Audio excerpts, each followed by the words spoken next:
My name is Laura Jordan. I'm 31 years old.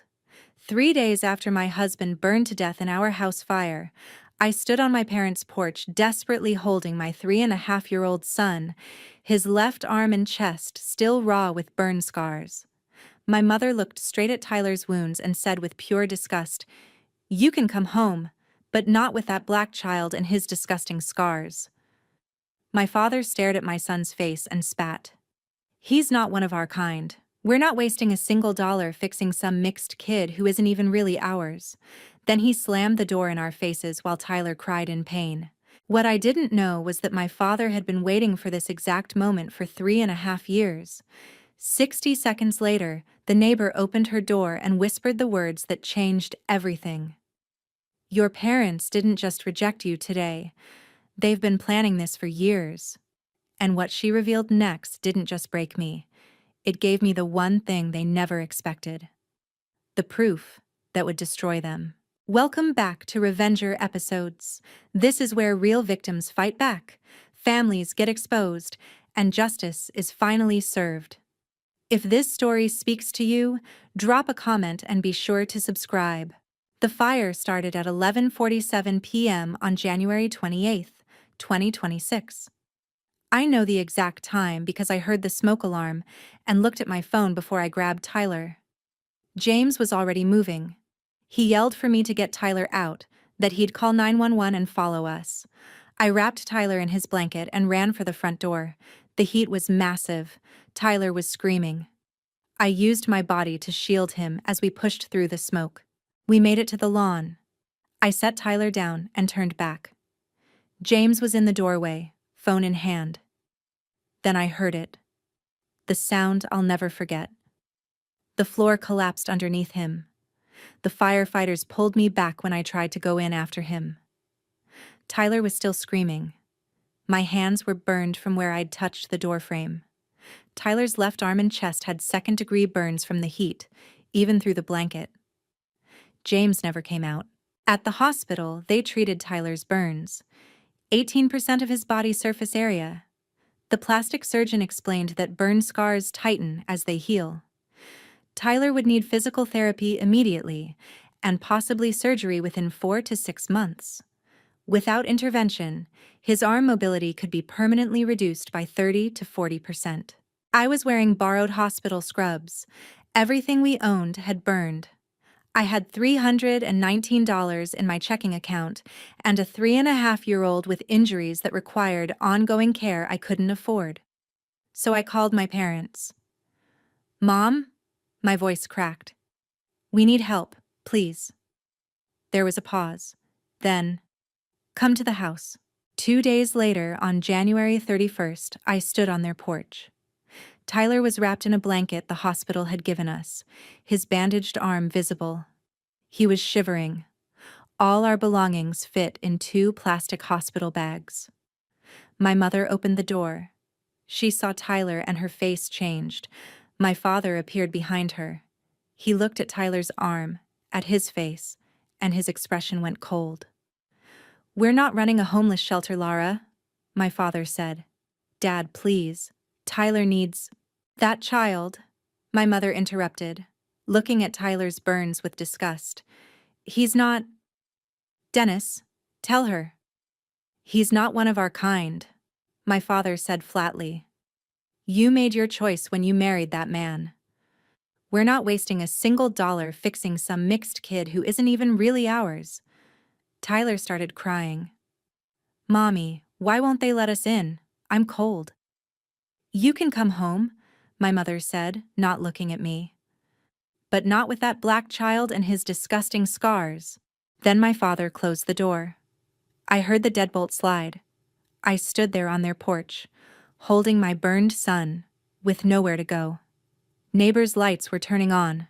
Tyler was still crying. Then I heard a voice behind me. "Come inside." I turned.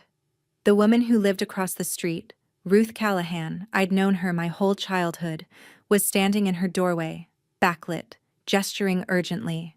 We crossed the street. Ruth brought us into her kitchen, made hot chocolate for Tyler, wrapped him in an Afghan blanket, and set him up with cartoons in the living room. Then she turned to me, and her face was grave. "I need to tell you something about your father," she said quietly. "I've been waiting years for the right moment. I think that moment just happened." She pulled out her phone and opened a voice memo. The timestamp read, January 31st, 7:42 p.m., 20 minutes before I'd arrived. I heard my father's voice through the speaker. "She'll be here soon." "No, I'm not helping. Because this is exactly what I've been waiting for. She'll be desperate enough in a week." Ruth stopped the recording. "Your parents didn't just reject you today, Lara. They've been planning this for years." I stared at her. "Planning what?" She pulled a manila folder from a kitchen drawer. "I started documenting 6 months ago. Your father's been having money problems. Bad ones? I've seen a loan shark visit twice. And 3 weeks ago, I overheard him on the phone talking about the insurance payout and timing." My hands started shaking. "What insurance?" "Your husband's life insurance," Ruth said. "Dennis has been waiting for something like this. A disaster big enough to make you need them. And now, they have leverage." Tyler called from the living room. "Mommy, can we stay here tonight?" I looked at Ruth.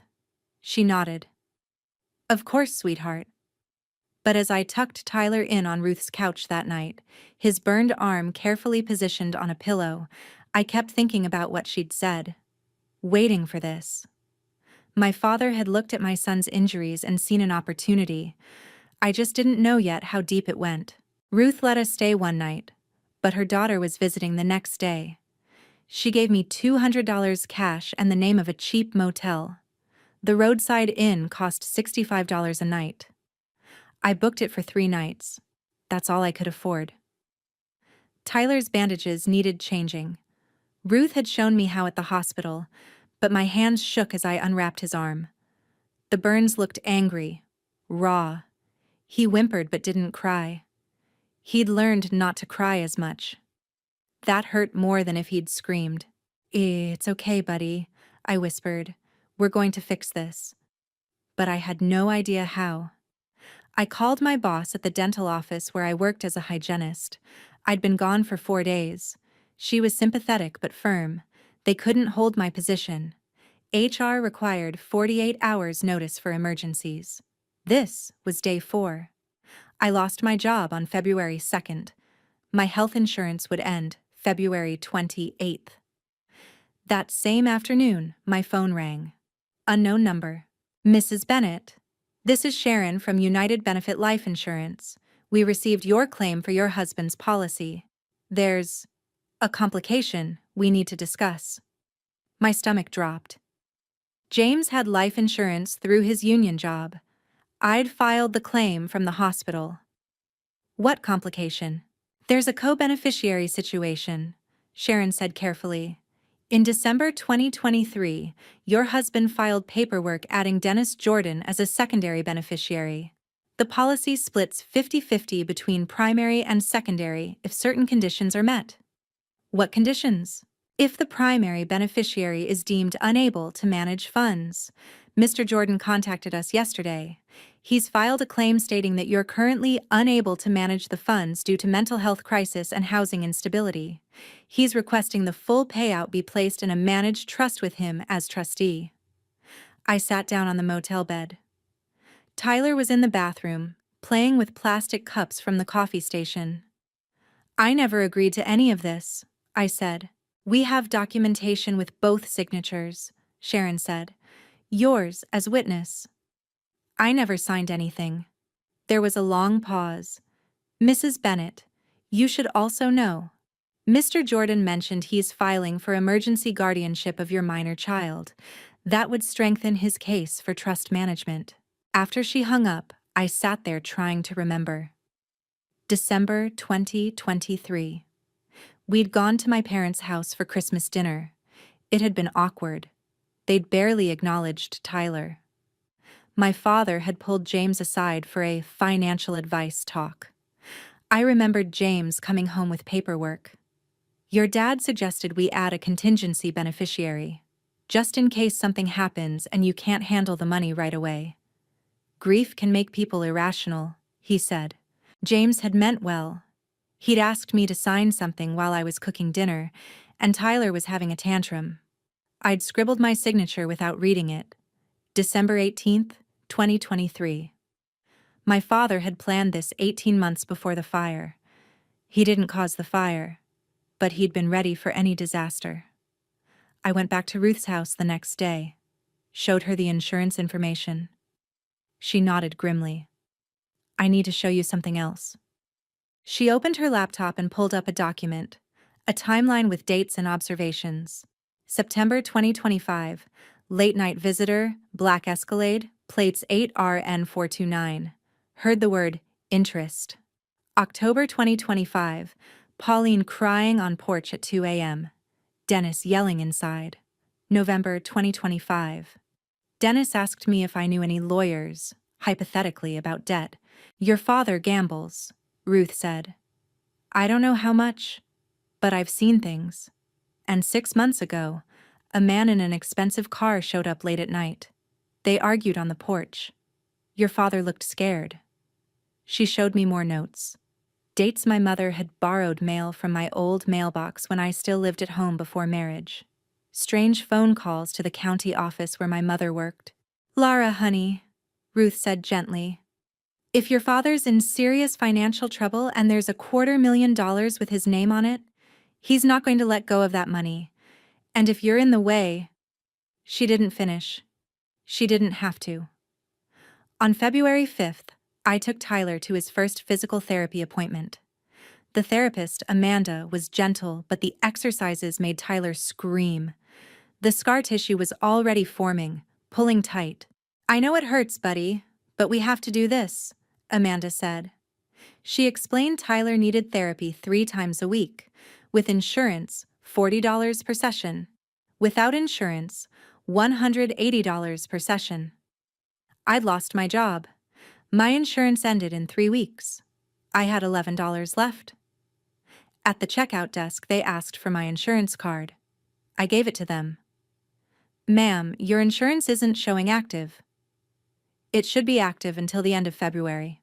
The woman checked again. It shows terminated on February 2nd. Your employer must have processed it early.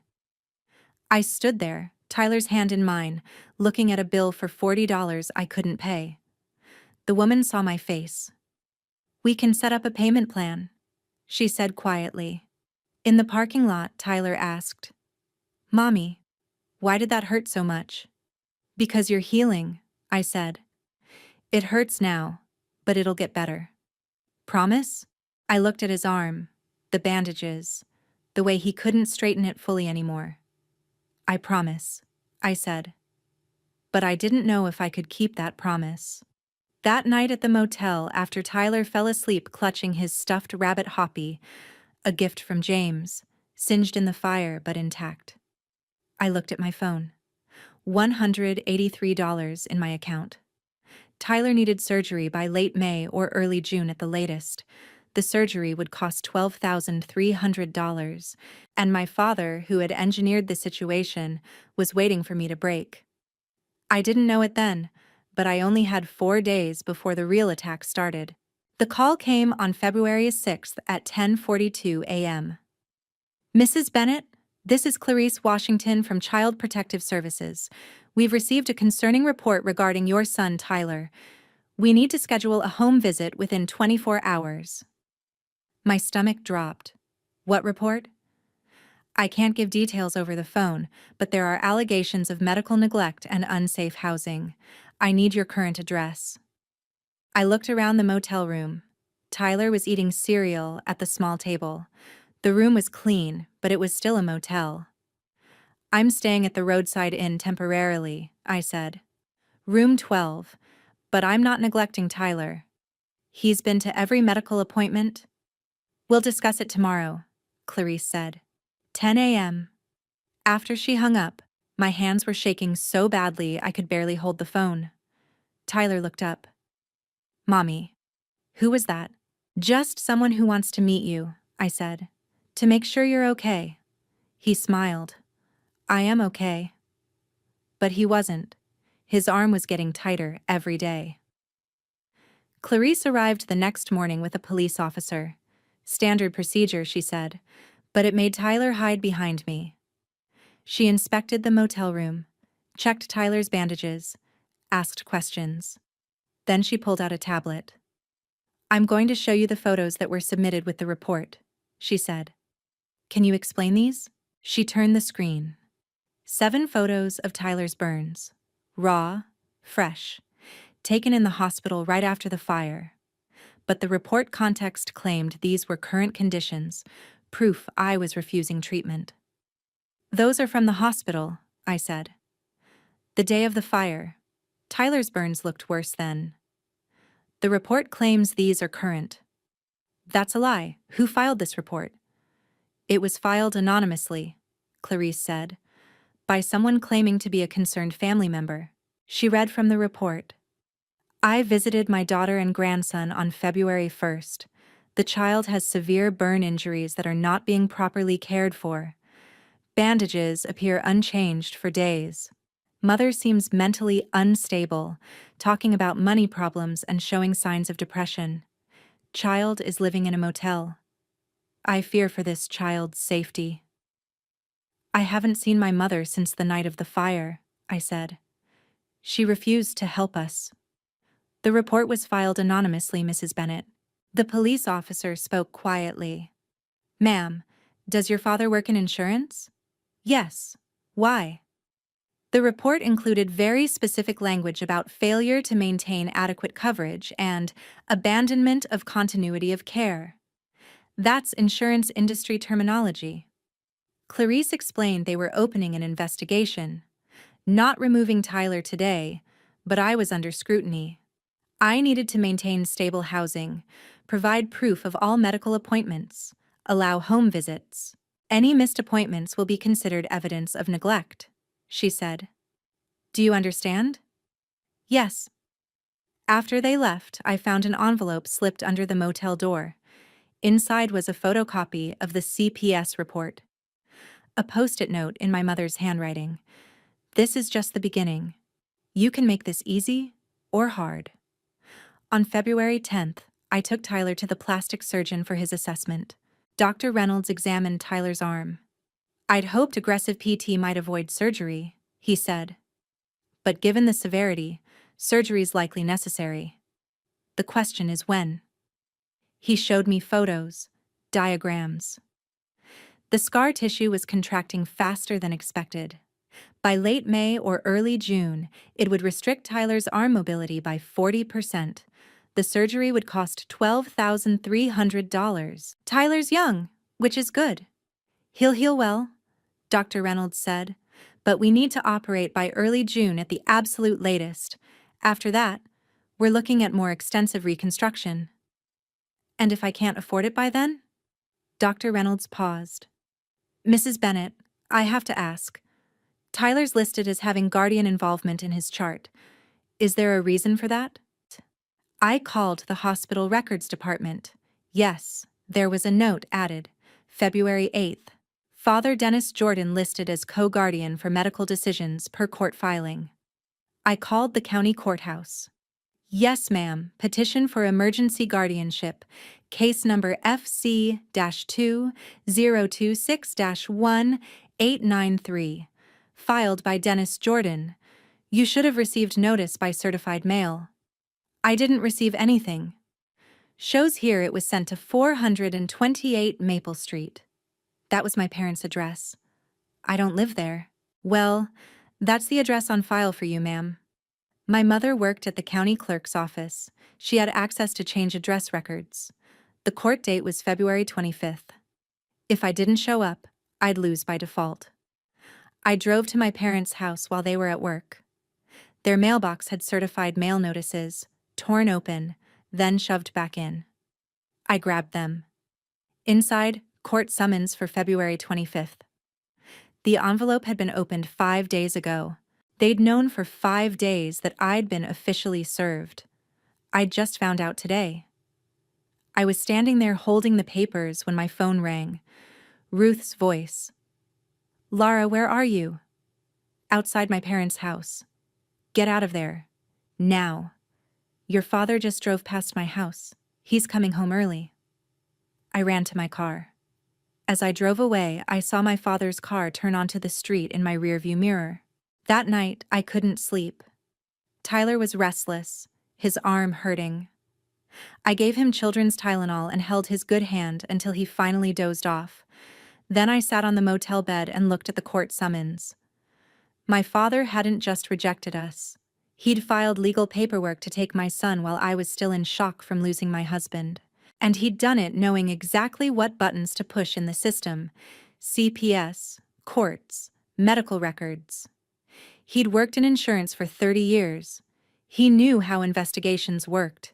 He was using that knowledge to destroy me. What I didn't know yet was that the bank attack was coming in 6 days, and it would be the thing that almost broke me. On Valentine's Day, February 14th, my debit card was declined at the gas station. I called the bank. My account was frozen due to a fraud investigation. Someone had filed a report claiming I'd stolen $2,800 from them. Mr. Dennis Jordan provided documentation showing transfers from a joint account he shares with his wife to your account over the past year. The fraud investigator said. He claims these were unauthorized.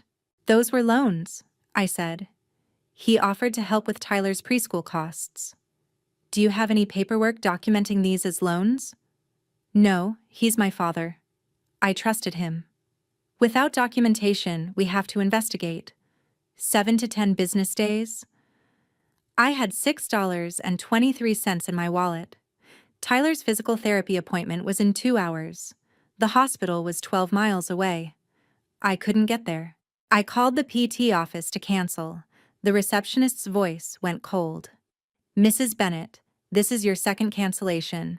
Per office policy, we'll need to discharge Tyler from care if there's one more missed appointment without 24-hour notice. I walked to Ruth's house, 2.3 miles with Tyler complaining the whole way. Ruth opened the door, saw us, and pulled us inside immediately. She gave me gas money and loaned me $300. Then she showed me something new. My friend from church works at the bank branch where your parents have accounts, Ruth said. She can't share details, but she told me to be careful. She said Dennis Jordan is in serious financial trouble. She looked worried when she said it. Ruth had been organizing everything: CPS case numbers, court summons, hospital bills, PT schedules. She'd created a timeline, color-coded folders, military precision. I've been calling in favors, she said. I have a friend who's a family law attorney, pro bono work. She'll see you tomorrow. The attorney's name was Carmen Reyes. She was in her 40s, sharp, with no patience for bullshit. She reviewed all my documents. Her face got progressively grimmer. Here's what they've built, Carmen said. You're homeless, jobless, under CPS investigation, and missing medical appointments. They're positioning themselves as stable, concerned grandparents stepping in during a crisis. The judge will see financial stability versus a struggling widow in a motel. She made a list. Get bank records showing loans, not theft. Get PT appointment records. Get CPS worker statement. Get evidence of parents' racist rejection. Get proof of financial motives. Then she asked, You said your mother works at the county clerk's office. Has she had access to your documents? Yes. She helped me with paperwork after Tyler was born. Carmen's face fell. We need to check something right now. She made calls, ran searches. 20 minutes later, she had answers. My address had been changed in county records to my parents' house on February 2nd, the day after they rejected me. My mother's user ID had made the change, but it got worse. My name showed up on 3 parking tickets from December 2025, issued in a city I'd never visited. Vehicle registration, a 2019 Honda Civic I didn't own. Someone was using my identity. Your mother's been committing crimes using your information, Carmen said. But here's the problem. If we report this now, it triggers investigations that take months. You don't have months before the February 25th hearing. We have to be strategic. Over the next week, every day brought a new attack. February 16th. I applied for 3 apartments, all rejected. Credit check showed outstanding debts. February 17th. Emergency Medicaid application for Tyler rejected. Income information doesn't match records. February 18th. My old dental office called. They were reporting my termination as voluntary resignation, not firing. That killed my unemployment benefits. February 19th. Tyler's preschool called with concerns about releasing his records. My mother had called, pretending to be from CPS. February 20th. Tyler's pediatrician's office suddenly unable to schedule follow-up appointments for the next 8 weeks. Every door was closing. Every system was being weaponized against me. That night, Tyler woke up crying. His arm was hurting worse than usual. The scar tissue was pulling tighter. "Why does it keep getting worse?" he asked. "Is it because I was bad?" "No, baby, it's not your fault. You just need surgery, and we'll get you surgery soon." Grandpa could help. Why won't he help? I didn't know how to explain to a 3.5-year-old that his grandfather was a monster. After Tyler fell back asleep, I measured his range of motion with a dollar store protractor. 78 degrees. It had been 85 degrees 2 weeks ago. He was getting worse. Fast. At 8:33 p.m., I got a text from an unknown number. "You can end this any time. Sign the custody papers. We'll pay for Tyler's surgery. He doesn't need to suffer because you're stubborn." At 11:47 p.m., exactly 2 weeks after the fire, someone knocked on the motel door. I looked through the peephole. "Police officer." I opened the door with the chain still on. "Yes?" "Welfare check, ma'am." Dennis Jordan called, concerned about his grandson living in a motel. The officer was professional. He looked at Tyler sleeping, at the clean room, and wrote in his notebook, "Everything looks fine, just doing my job." But I knew that report would go to CPS, one more mark against me. As the officer left, he paused. "Your father used to work in insurance, right? I processed a claim with him once. He's good at knowing how systems work. Real good. You be careful." After he was gone, I sat on the motel bed and realized something. My father wasn't just attacking me, he was attacking every system I might use for help. Banks, medical care, housing, employment, legal aid, social services. He was isolating me completely. And it was working. 3 days later, everything got worse. On February 23rd, I spent 45 minutes on hold with the insurance company, getting transferred between departments, before finally reaching a supervisor. "Mrs. Bennett, I see here that Dennis Jordan filed a contestation of your primary beneficiary claim on February 9th. She said. "He's alleging that you're experiencing diminished capacity due to trauma and grief. We have to investigate these claims thoroughly." "I'm functioning fine," I said. "This is manipulation." "That may be true, but we have legal obligations, especially when there's evidence of housing instability, loss of employment, and an active CPS investigation." "How long does this investigation take?" 60 to 90 days. Tyler's surgery deadline was early June, less than 4 months away. The supervisor's voice dropped. "Mrs. Bennett, I probably shouldn't tell you this, but Dennis Jordan has called us 4 times in the past 2 weeks. He's very familiar with insurance protocols. Someone here knows him personally." After I hung up, I sat in the motel parking lot and cried for the first time since the fire. The next day, February 24th, the day before the custody hearing, my phone rang.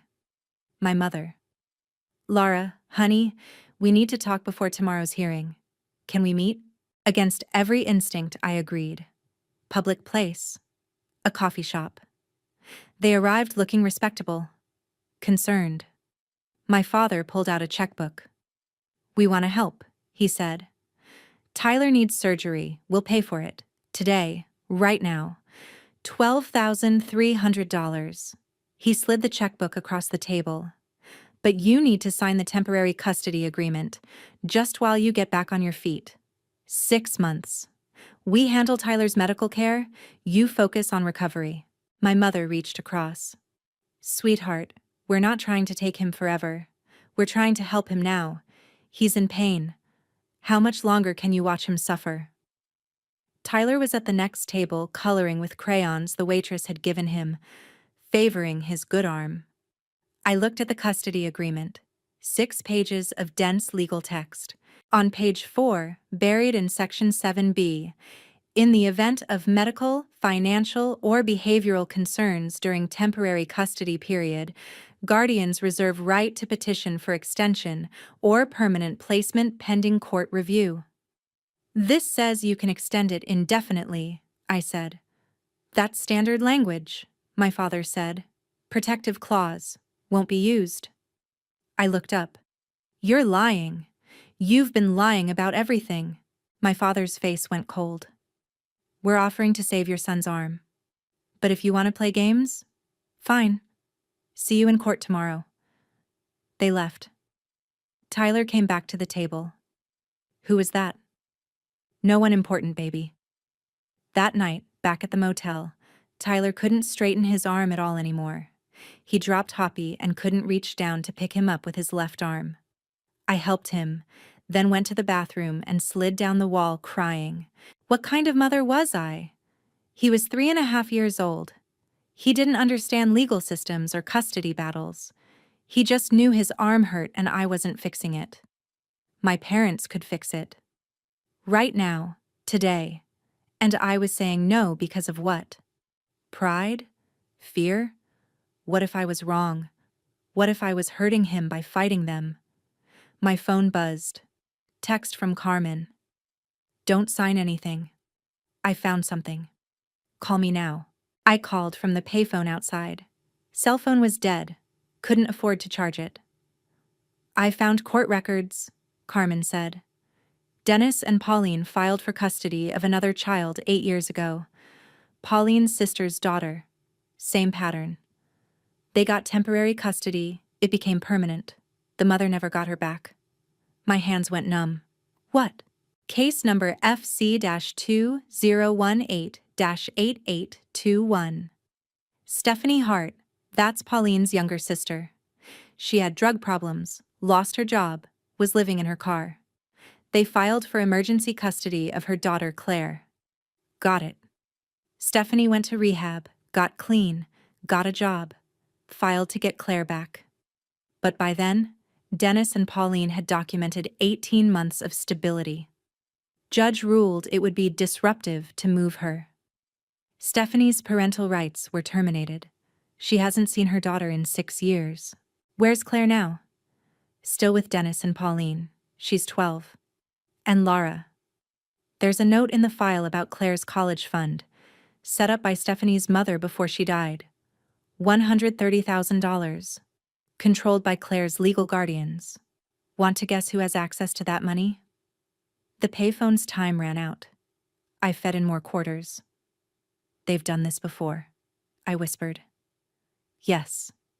And they'll do it again unless we stop them. The next morning, February 25th, the day of the custody hearing, I dressed Tyler in his cleanest clothes. He asked where we were going. To talk to a judge. What's a judge? Someone who helps families. Ruth drove us to the courthouse. My parents were already there with their lawyer, a man in an expensive suit. Tyler saw them and waved. Grandma! He didn't understand. He still loved them. He was 3.5 years old. It broke my heart. My father's lawyer approached Carmen in the hallway. Ms. Reyes, my clients would like to make one final offer before we go before the judge. We went into a conference room. The clock showed 1:30 p.m. The hearing was at 2 p.m. My clients will withdraw the guardianship petition and pay for Tyler's complete medical care, the lawyer said.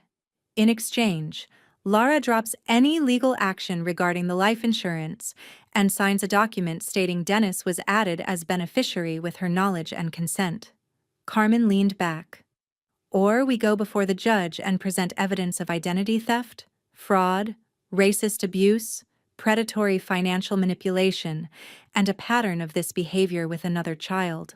The lawyer's face twitched. You're bluffing. Try me. Mrs. Bennett, the lawyer said, turning to me. Your son needs surgery that costs $12,000. My clients are offering to provide that immediately. The alternative is a hearing where a judge examines your current circumstances versus my client's stable household. I've read the filings. It's not going to go well for you. I looked at Carmen. She met my eyes and gave the smallest shake of her head. I want to see Tyler before I decide, I said. I went to the hallway. Tyler was with a child services worker drawing. He showed me the picture, stick figures. Mommy, Tyler, Daddy with angel wings, and 2 other figures. Grandma and Grandpa, he said, when they help us. The worker said quietly, he's been asking for them. He doesn't understand why they won't visit.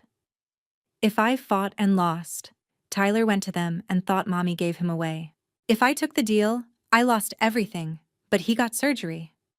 I looked at Tyler's arm, permanently damaged if I chose wrong. I need 5 minutes, I said.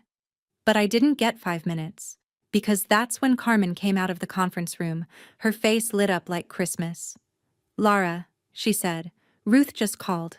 You need to hear this. Ruth had spent the last week making calls. She had friends everywhere.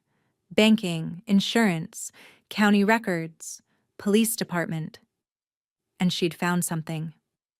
Carmen put her phone on speaker in the courthouse hallway. Ruth's voice came through. I got bank statements, Ruth said. Dennis has 3 high-interest loans totaling $85,000.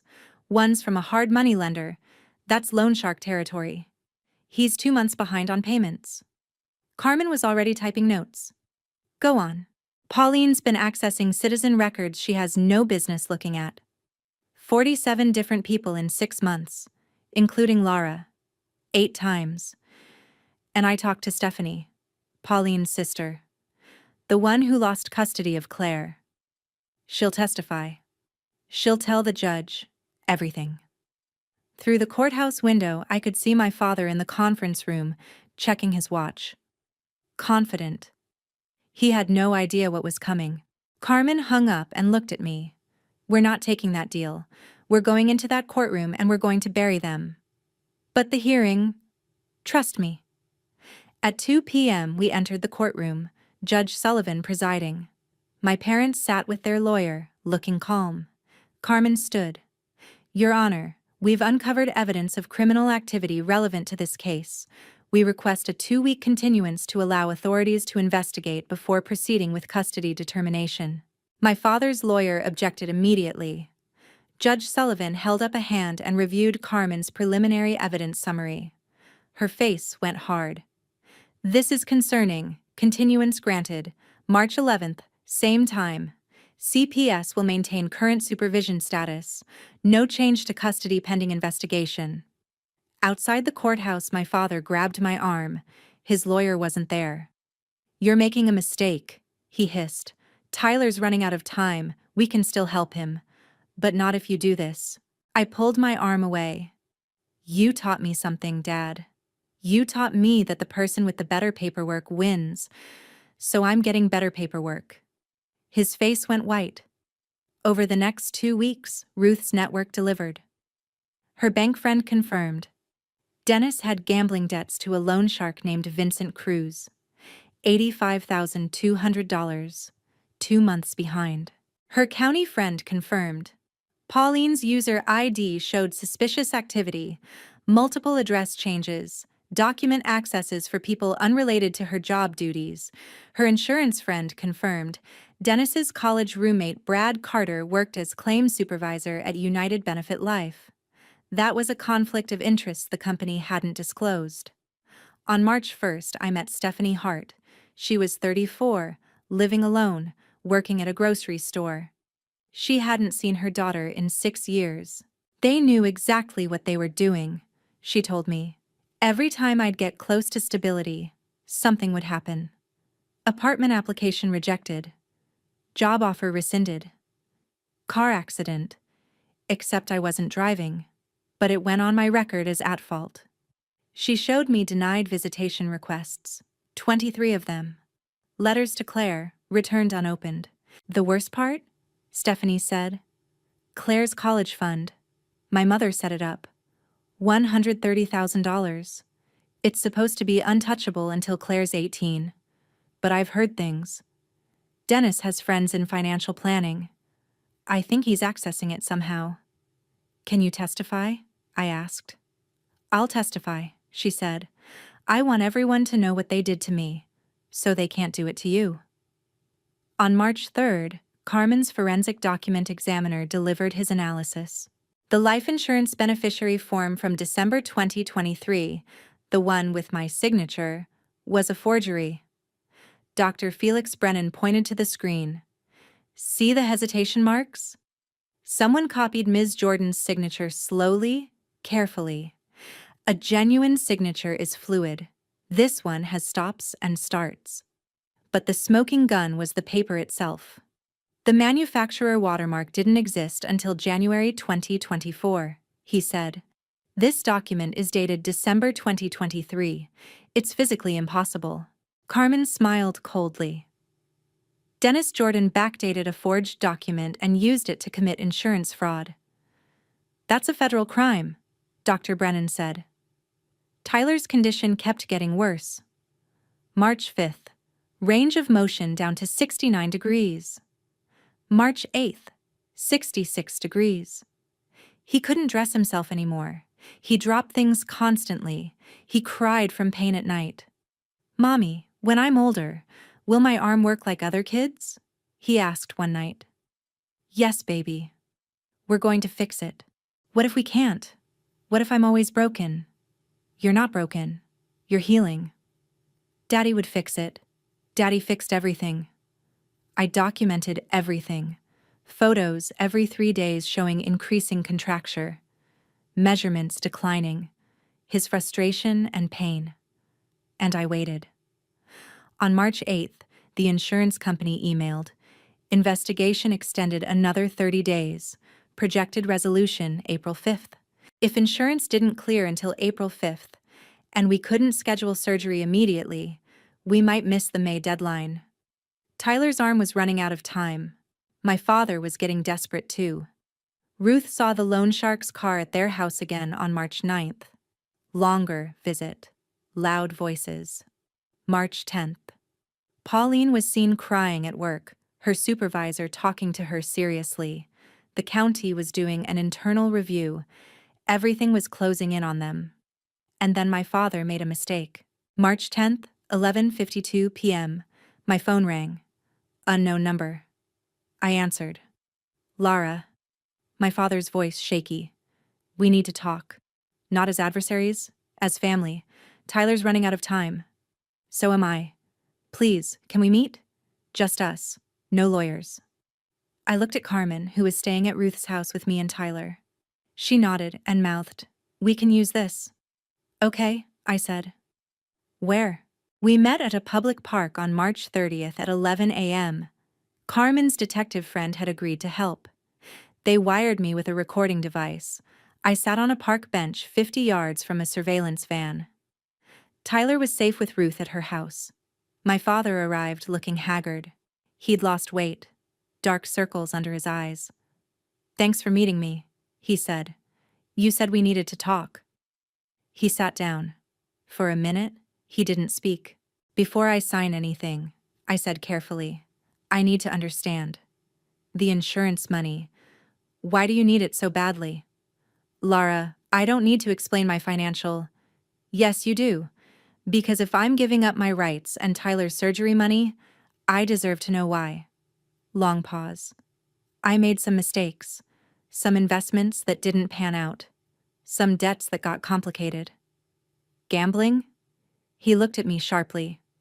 How did you— Dad, I'm not stupid.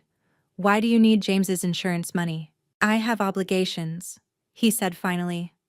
People I owe money to. Important people who don't accept excuses. How much? $85,000. My blood went cold. And you were going to use my dead husband's life insurance to pay your gambling debts? I was going to pay it back. With the full amount, I could clear the debts, pay back Claire's college fund. He stopped, realized what he'd just said. You used Claire's college fund, I said. Stephanie's daughter. The child you took from her mother. I borrowed it, he said defensively. I was going to pay it back. How much did you take? $38,000. But with the insurance money, I'd replace it all. No one would ever know. The detective in the van was getting everything. And Pauline? I asked. Did she help you? She was trying to help me survive. The address changes, the records access. She was just doing what I asked. You asked her to commit crimes for you. To help me. His voice rose. Everything I did was to survive. When James died, I saw a way out. $250,000. Enough to clear my debts. Pay back Claire's fund. Start over. But I needed access. So you rejected your grandson to make me desperate. I rejected him because he's a complication I don't have time for. His voice went cold again. If we get custody, we control the insurance through guardianship. It's clean. Legal. And Tyler's surgery? Eventually. Once the insurance cleared, I wasn't trying to hurt him. I was trying to save myself. Dad, one more question. Have you done this before? With Stephanie? With Claire? Very quietly. Claire's fund was there. Her mother wasn't going to get her back anyway. I just used what was available. In the surveillance van, the detective gave a thumbs up. They had everything. Thank you for being honest, I said. I stood up to leave. My father grabbed my wrist. Laura, wait. If you turn me in, Tyler gets nothing. You can't afford the surgery, he'll... Dennis Jordan, you're under arrest. The detective stepped out from behind a tree. 2 uniformed officers appeared from the van.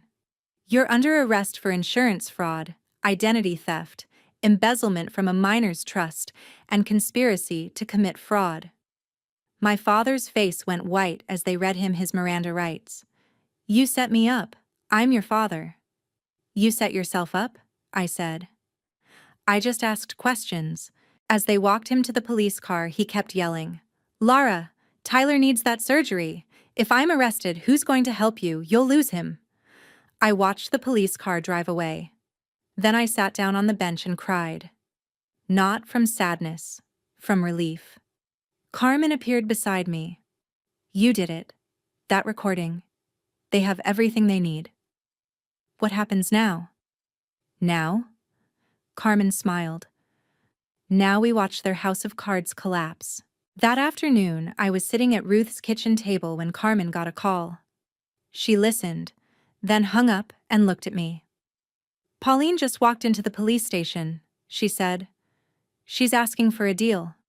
She wants to confess everything if they'll give her leniency. What did she confess to? Everything. The identity theft, the forged documents, the CPS report. All of it. She said she knew it was wrong, but she was afraid. Afraid of losing their house. Afraid of the loan shark. Afraid of Dennis. Carmen pulled out her phone and showed me a statement Pauline had given to police. That night when we turned away Tyler, when I saw his little burned arm and we said those things, that wasn't fear. That was evil. And I can't live with it. I can't look at Claire, my niece who we took from her mother, and pretend we're good people. She's testifying against Dennis, Carmen said, in exchange for reduced charges. The custody hearing was scheduled for March 31st, the next day. Emergency session with Dennis in jail. But at 1 p.m. on March 31st, an hour before the hearing, Pauline's lawyer contacted Carmen. Mrs. Jordan is withdrawing as co-petitioner for guardianship. She states Tyler belongs with his mother. At 2 p.m., we stood before Judge Sullivan. Dennis was in jail, appearing via video link in an orange jumpsuit. Pauline sat in the courtroom, looking broken. Judge Sullivan reviewed the evidence. Dennis's arrest. Pauline's confession. The recorded admission, the forgery analysis, Stephanie's testimony about the pattern of behavior. Based on evidence presented, it's clear the guardianship petition was filed under fraudulent pretenses as part of a scheme to access insurance funds, Judge Sullivan said. Custody remains with biological mother Laura Bennett. Emergency restraining order granted. Dennis and Pauline Jordan are prohibited from contact with the minor child or mother. CPS case closed with finding of false report. The gavel came down. I'd won, but Tyler still needed surgery, and we had 5 days to make it happen. The insurance company called me directly on April 2nd. Mrs. Bennett, with Mr. Jordan's arrest and the forgery evidence, we're expediting your claim. Full payout of $250,000 will be released within 72 hours. April 5th. The check arrived.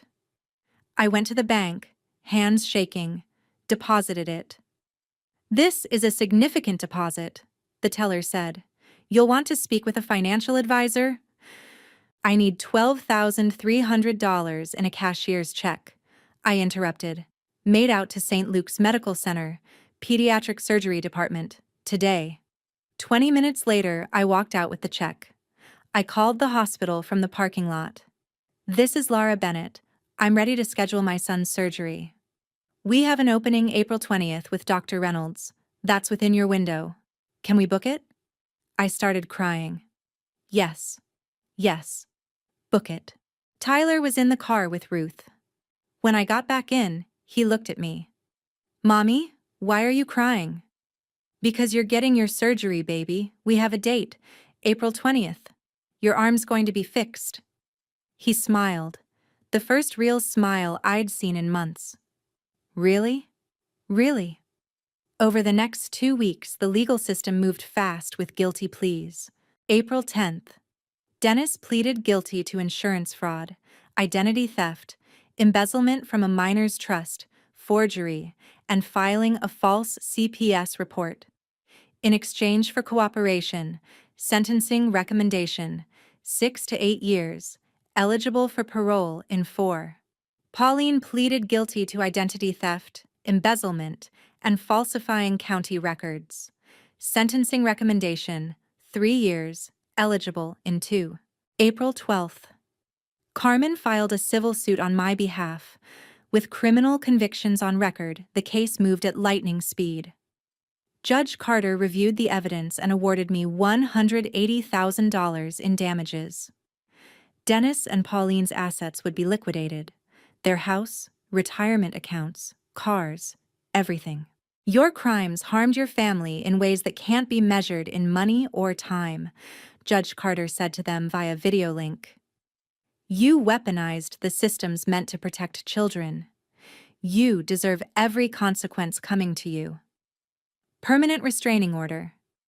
No contact with Laura or Tyler until Tyler's 18th birthday, July 15th, 2043. On April 15th, I got a call from Stephanie. I filed for custody review of Claire, she said. With Dennis and Pauline going to prison, the judge is ordering Claire into counseling and gradual reintroduction to me. It's not guaranteed, but it's a chance. The first one I've had in 6 years. I'm so glad, I said. Laura? Thank you for fighting them, for exposing them. You didn't just save your son.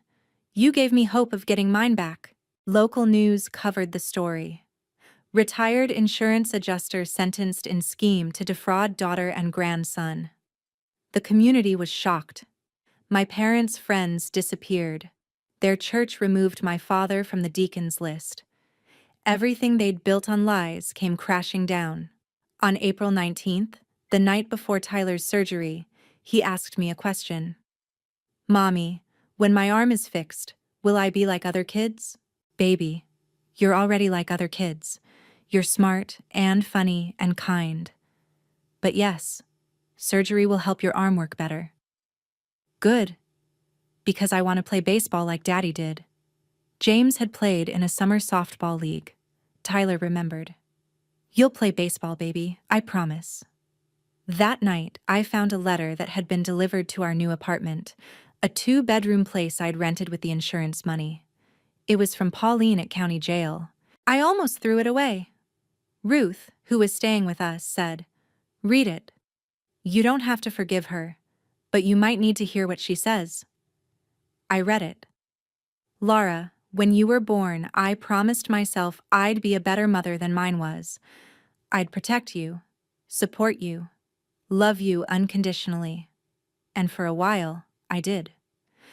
But somewhere along the way, I became someone who valued money and status over people, over you, over Tyler. I watched you stand on our porch holding your burned baby, and I closed the door. I will spend the rest of my life seeing that image. I can't take it back. I can only tell you the truth. You deserved better parents. Tyler deserved better grandparents. And I'm glad you fought back. I'm glad you won. Because if you hadn't, we would have destroyed you both." I put the letter down. Ruth looked at me.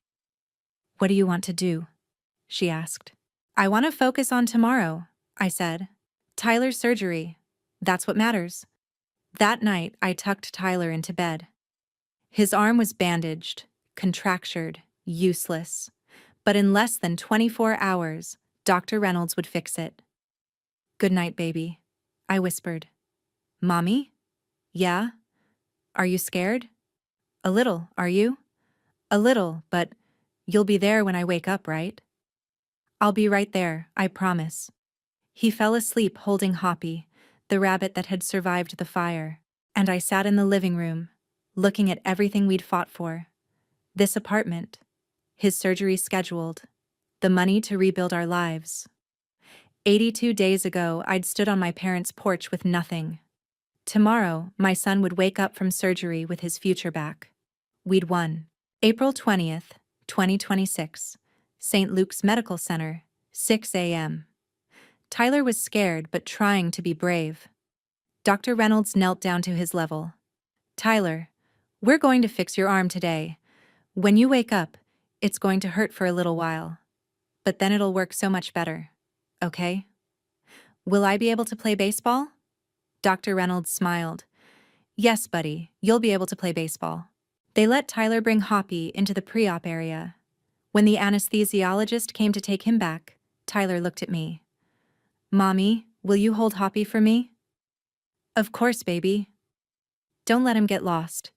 "I won't, I promise." They wheeled him away.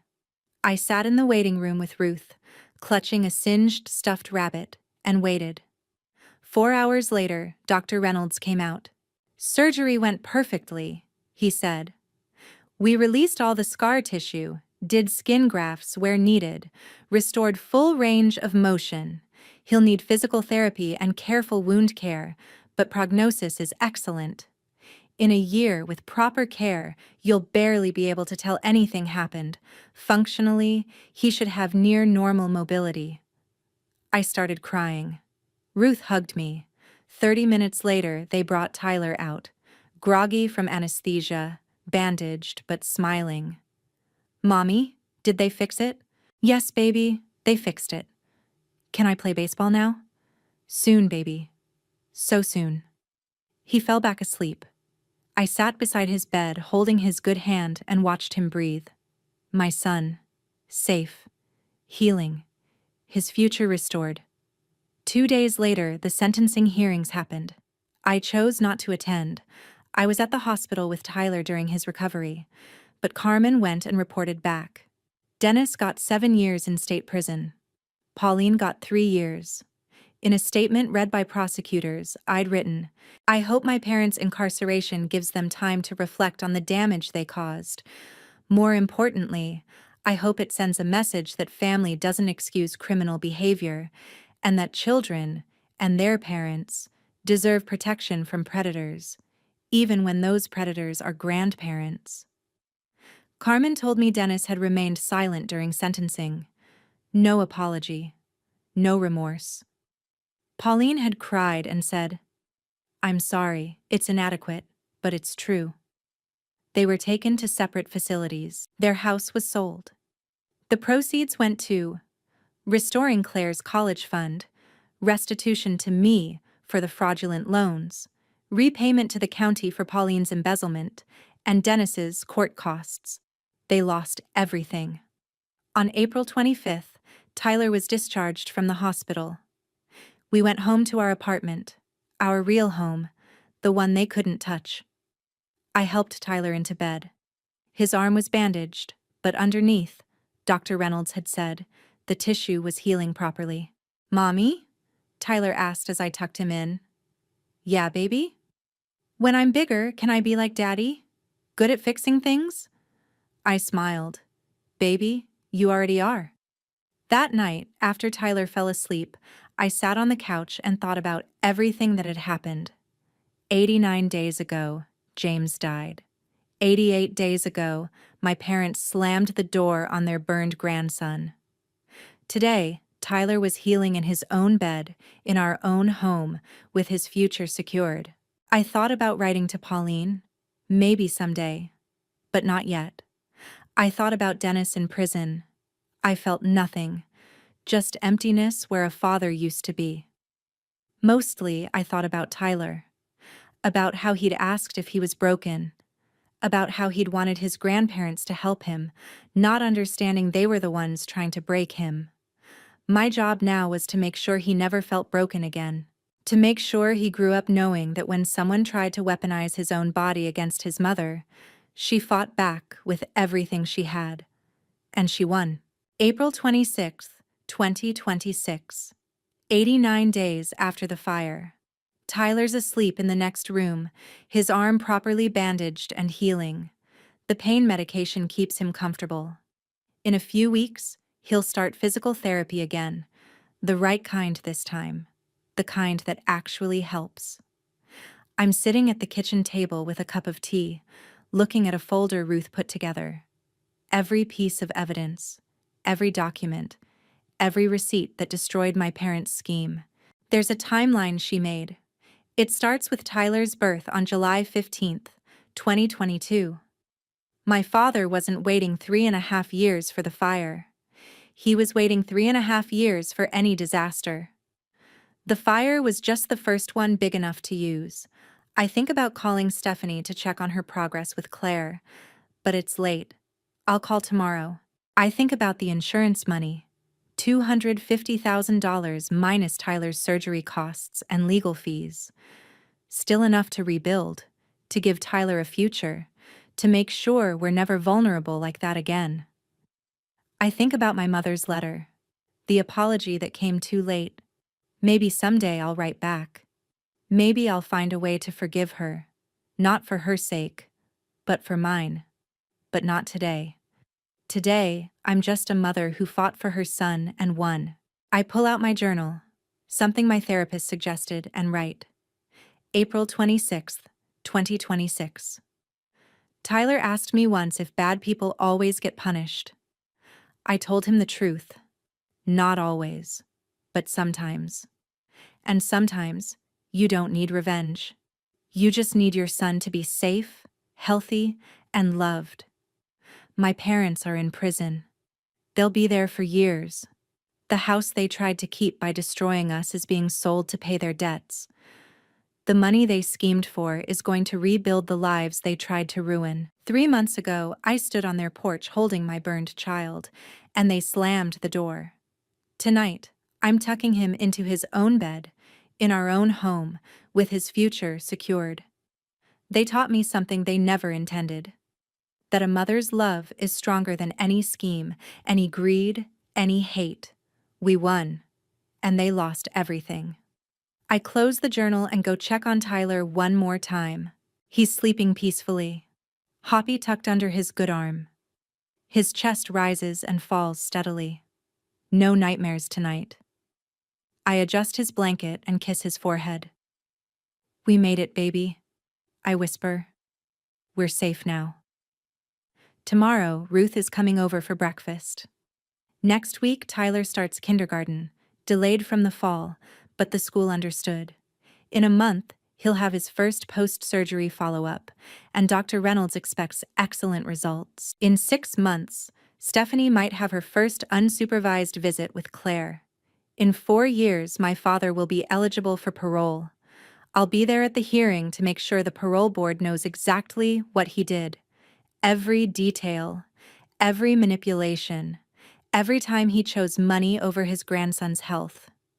In 15 years, Tyler will turn 18 and the restraining order will expire. He'll be old enough to decide for himself if he wants contact with his grandparents. I already know what he'll choose. Because I'll raise him to understand that family isn't about blood. It's about who shows up, who fights for you, who chooses you every single day. Ruth showed up. Carmen showed up. Even Stephanie, a stranger who'd lost her own daughter to the same predators, showed up to help us.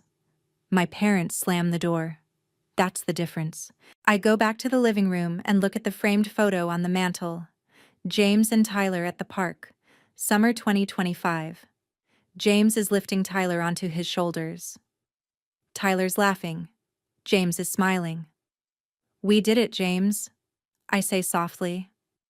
"Tyler's going to be okay. He's going to play baseball, just like you. He's going to have the life you wanted for him." My phone buzzes. Text from Ruth. "How's he doing?" I smile and type back. "He's healing." We both are. Outside, the city is quiet. It's late April. Spring in full bloom. Through the window, I can see the parking lot of our apartment complex, the playground where Tyler will play once his arm is healed, the normal life we're going to build. I think about that night on my parents' porch. Tyler crying in pain, the door slamming, Ruth's voice calling us inside. If someone had told me then that 89 days later we'd be here, Tyler healing, parents in prison, future secured, I wouldn't have believed them. But we made it. And the only way we made it was because they underestimated something fundamental. A mother protecting her child is the most dangerous thing in the world, because she doesn't fight for herself. She fights for someone who can't fight back. And that makes her relentless. My father thought he could use Tyler's pain as leverage. He thought if Tyler suffered enough, I'd sign anything. He was wrong. Every day Tyler's arm got worse was another day of evidence, another measurement, another photograph, another mark against them. They built a trap for me out of my son's suffering. I turned their trap into their prison. That's the thing about predators who use the system as a weapon. They forget the system also keeps records, makes documentation, leaves trails. And when those trails all lead back to you, when the forged signatures and the false CPS reports and the embezzled money and the stolen identities all point to the same two people, the system stops being your weapon. It becomes your cage. I finish my tea and rinse the cup. Tomorrow's a new day. Tyler has a follow-up appointment in the afternoon, and I want to take him to the park first if he's feeling up to it. Just to sit in the sun, to be normal. Before I go to bed, I check on him one more time. He's rolled onto his side, arm carefully positioned on a pillow like the nurse showed us. His face is peaceful. No pain lines, no fear. Just a kid healing. I close his door softly and go to my own room. On my nightstand is the business card Carmen gave me. She said if I ever wanted to talk about my case publicly, to help other parents facing family predators, she knew people who could amplify the story. Maybe someday, but not yet. For now, the only audience I need is the one that matters. Tyler, safe in his bed, dreaming of baseball and playgrounds and the future his grandparents tried to steal. I lie down and close my eyes. And for the first time in 89 days, I sleep through the night, because my son is safe. Because the people who tried to hurt him are behind bars. Because justice, real, documented, undeniable justice, won. And sometimes, that has to be enough.